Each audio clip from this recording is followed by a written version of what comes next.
Lesson 9.3, Pythagorean Theorem. Hypotenuse is in a right triangle. The hypotenuse is the side opposite the right angle. So if you have a right triangle, which you can always tell, you can usually tell because it's going to be like a box here representing the right angle. This is the hypotenuse. It's directly across from the right angle. The legs are the sides that form the right angle.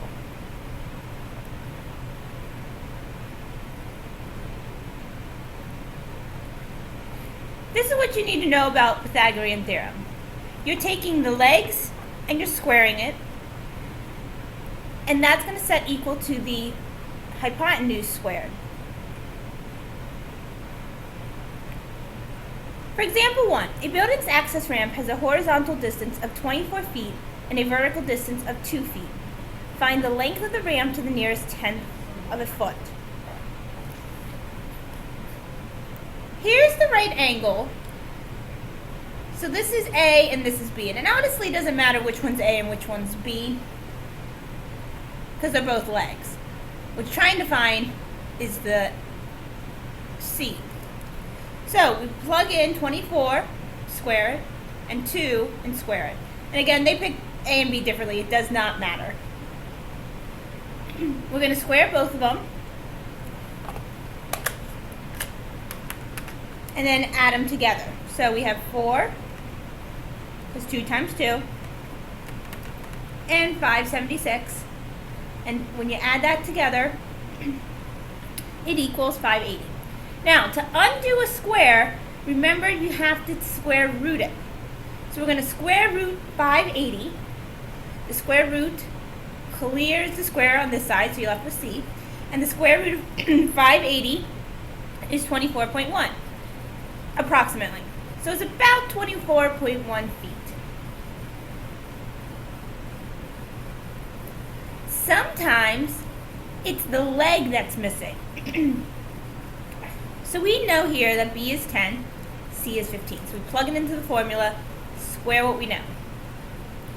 15 is 225. Now, we have to try to get this A squared by itself. So how do we get rid of adding 100?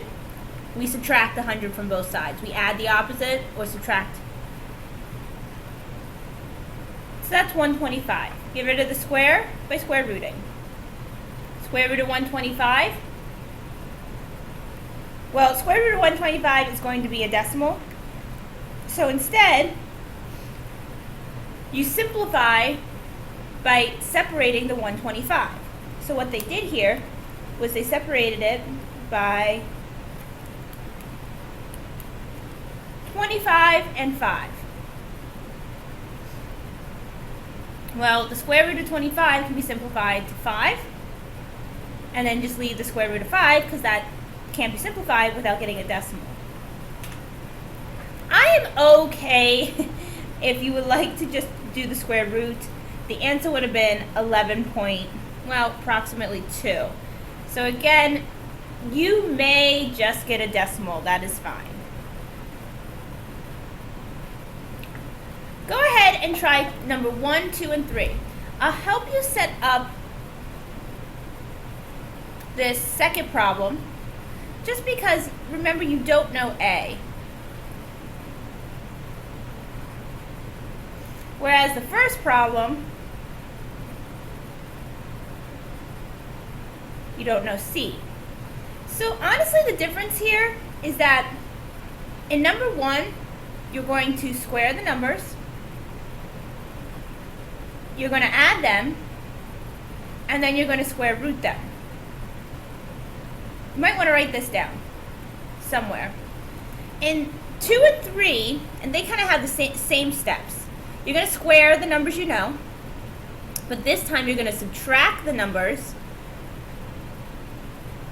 and then you're going to square root. So these are some good steps to follow when solving each type of problem. Again, this is if you know the hypotenuse. You're trying to find a leg. Okay, so to find a leg,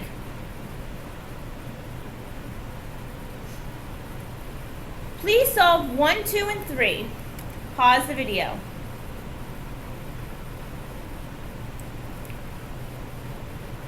See Mrs. Shea to check your answers. I'm going to skip this converse of the Pythagorean theorem, and let's just move on to example 3. We're going to determine whether the triangle with the given side lengths is a right triangle.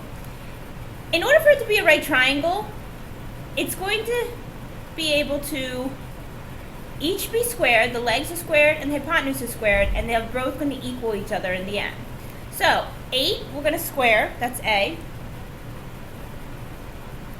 9 we're going to square, and C we're going to square. Well, 8 squared is 64, 9 squared is 81, and 12 squared is 144. So, does it equal each other? If I add 64 plus 81, you get 145. So it does not equal each other. It is not a right angle. Triangle, right triangle, excuse me. For B, put in 7 squared, 24 squared, and 25 squared. So you're basically squaring all these. Here's how maybe I would do it without all this. Get the answer.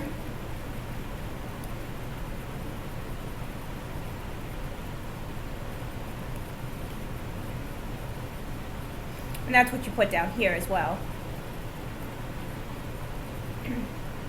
And then add this side together. 49 plus 576 is 625. So because it is equal to each other, it is a right triangle.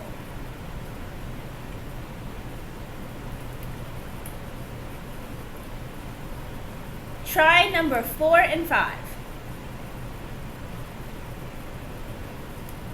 Pause the video at this time if you haven't already.